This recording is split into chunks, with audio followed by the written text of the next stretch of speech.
Hello dear students, second P U C science ಓದ್ತಾ ಇರುವಂತ ವಿದ್ಯಾರ್ಥಿಗಳಿಗೆ ಇವತ್ತಿಂದ ಎಕ್ಸಾಮಿನೇಷನ್ ಸ್ಟಾರ್ಟ್ ಆಗಿದೆ. PCMB ಸಬ್ಜೆಕ್ಟ್ಗಳನ್ನ ಬರೀಬೇಕಾದ್ರೆ ಸ್ವಲ್ಪ ಡಿಫಿಕಲ್ಟ್ ಫೀಲ್ ಆಗುತ್ತೆ ನಿಮ್ಗೆಲ್ಲರಿಗೂ ಕೂಡ. ನಾನು 17 ವರ್ಷದಿಂದ ಫಿಸಿಕ್ಸ್ನ ಟೀಚ್ ಮಾಡ್ಕೊಂಡ್ ಬಂದಿರೋದ್ರಿಂದ, ನೀಟ್ ಮತ್ತೆ JEE ಟ್ರೈನರ್ ಆಗಿರೋದ್ರಿಂದ ಫಿಸಿಕ್ಸ್ ಎಕ್ಸಾಮಿನೇಷನ್ ಅಲ್ಲಿ ಒಂದು ಸಿಂಪಲ್ ಟ್ರಿಕ್ ಹೇಳ್ಕೊಡ್ತೀನಿ. ಅದನ್ನ ಫಾಲೋ ಮಾಡಿ ಒಳ್ಳೆ ಮಾರ್ಕ್ಸ್ ನ ಸ್ಕೋರ್ ಮಾಡ್ಬೋದು ನೀವು. ನಿಮಗೆ ಗೊತ್ತಿರೋ ಹಾಗೆ ಫಿಸಿಕ್ಸ್ ನಲ್ಲಿ 2 ಭಾಗ ಇದೆ. ಪಾರ್ಟ್ 1 ಪಾರ್ಟ್ 2 ಅಂತ 2 ಪಾರ್ಟ್ ಇದೆ, 2 ಪುಸ್ತಕ ಇದೆ ಆಕ್ಚುಲಿ. ಟೋಟಲ್ ಮಾರ್ಕ್ಸ್ 70 ಮಾರ್ಕ್ಸ್ ಇರೋದು. ಸರ್ ಎಷ್ಟನ್ನ ಓದಿದ್ರೆ 70ಕ್ಕೆ ಒಂದು 60 ಮಾರ್ಕ್ಸ್ ನ ಸ್ಕೋರ್ ಮಾಡಬಹುದು ಅಂತ ನೀವು ಕೇಳಿದ್ರೆ, ನಾನು ಸಿಂಪಲ್ ಆಗಿ ಹೇಳೇ ಬಿಡ್ತೀನಿ. ಭಾಗ 1 ಪಾರ್ಟ್ 1 ಪುಸ್ತಕನ ಕಂಪ್ಲೀಟ್ ಆಗಿ ಓದ್ಕೊಂಡ್ರೆ ಪಾರ್ಟ್ 2 ಪುಸ್ತಕನ ಓದ್ದಲೇ ಇದ್ರು ನಡೆಯುತ್ತೆ. ಪಾರ್ಟ್ 1 ಪುಸ್ತಕನಲ್ಲಿ ನೀವು ಅಷ್ಟು ಕಾನ್ಸೆಪ್ಟ್ಗಳನ್ನ ಕರೆಕ್ಟಾಗಿ ರೆಡಿ ಆದ್ರೆ ನೀವು 70ಕ್ಕೆ 61 ಮಾರ್ಕ್ಸ್ ನ ಸ್ಕೋರ್ ಮಾಡಬಹುದು. ಇದೇ ಸಿಂಪಲ್ ಟ್ರಿಕ್.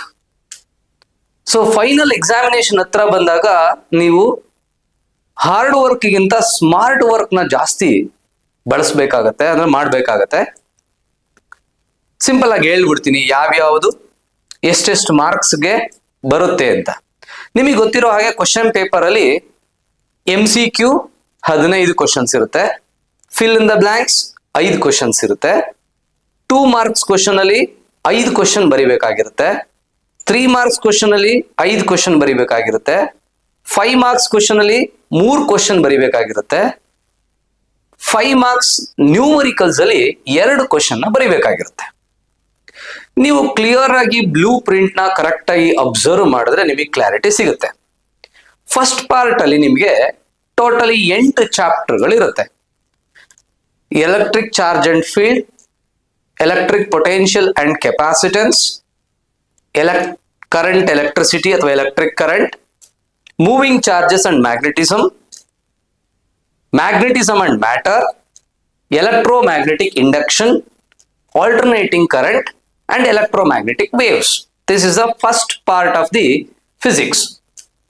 ಇದರಲ್ಲಿ ಫಿಲ್ ಇನ್ ದ ಬ್ಲಾಂಕ್ಸ್ ಮತ್ತೆ MCQs ಏನಿದೆ, ಅದರಲ್ಲಿ ಆ MCQ ಮತ್ತೆ fill in the blanks totally 20 marks ಇರುತ್ತೆ.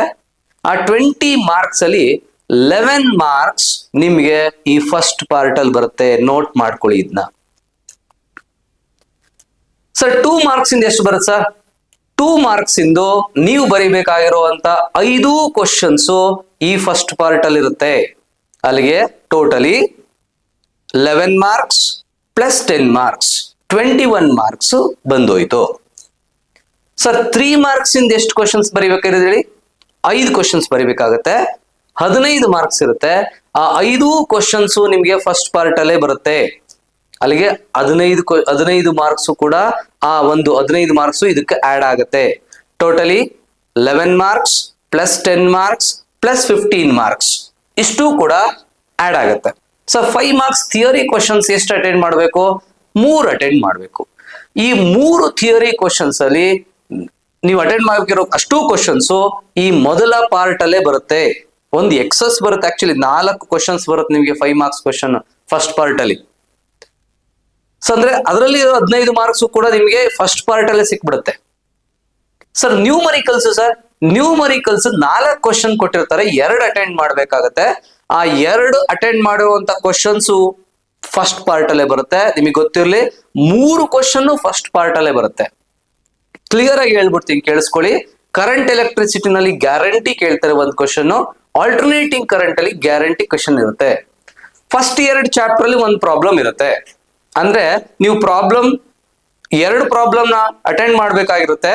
3 ಪ್ರಾಬ್ಲಮ್ ನಿಮ್ಗೆ ಈಸಿಯಾಗಿ 4 ಚಾಪ್ಟರ್ ಅಲ್ಲಿ ಬರೆದು ಬಿಡಬಹುದು. ಅಂದ್ರೆ ಟೋಟಲಿ ನಿಮ್ಗೆ ಎಷ್ಟು ಮಾರ್ಕ್ಸ್ ನಿಮ್ಗೆ ಸೆಕೆಂಡ್ ಪಾರ್ಟ್ ಅಲ್ಲಿ ನೀವು ಓದಿ ಬರಿಬೇಕಾಗುತ್ತೆ ಅಂದ್ರೆ ಓನ್ಲಿ 9 ಮಾರ್ಕ್ಸ್, 9 ಮಾರ್ಕ್ಸ್ ಮಾತ್ರ. ಸೊ ನೀವು ಫಸ್ಟ್ ಪಾರ್ಟ್ ನ ಅಚ್ಚುಕಟ್ಟಾಗಿ ಕೂತ್ಕೊಂಡು ಓದ್ಕೊಂಡ್ರೆ 70ಕ್ಕೆ 61 ಮಾರ್ಕ್ಸ್ ನ ಸ್ಕೋರ್ ಮಾಡಬಹುದು. ಇದು 2025-26 ಬ್ಲೂ ಪ್ರಿಂಟಿನ ಅನಾಲಿಸಿಸ್ ಹಾಗೂ ನನ್ನ 17 ವರ್ಷದ ಎಕ್ಸ್ಪೀರಿಯನ್ಸಿನ ಮಾತುಗಳು. Thank you so much. ನಿಮ್ಮ ಮಕ್ಕಳು ಡಾಕ್ಟರ್ ಆಗ್ಬೇಕಾ? ಒಳ್ಳೆ ಇಂಜಿನಿಯರಿಂಗ್ ಕಾಲೇಜಲ್ಲಿ ಇಂಜಿನಿಯರಿಂಗ್ ಮುಗಿಸ್ಕೊಂಡು ಒಳ್ಳೆ ಸ್ಯಾಲರಿ ತಗೋಬೇಕು ಅಂತ ಆಸೆ ಇಟ್ಕೊಂಡಿದ್ದೀರಾ? ಸುಮಾರು 20 ವರ್ಷಗಳಿಂದ ನಾವು ನೀಟ್ ಮತ್ತೆ JEE ಕೋಚಿಂಗ್ ಪ್ರೊವೈಡ್ ಮಾಡ್ಕೊಂಡ್ ಬಂದಿರೋದ್ರಿಂದ ಅದನ್ನ ನಾವು ಅತ್ಯುನ್ನತ ಮಟ್ಟದಲ್ಲಿ ಕೋಚಿಂಗ್ ನ ಪ್ರೊವೈಡ್ ಮಾಡೋದಕ್ಕೆ ರೆಡಿ ಆಗಿದ್ದೀವಿ.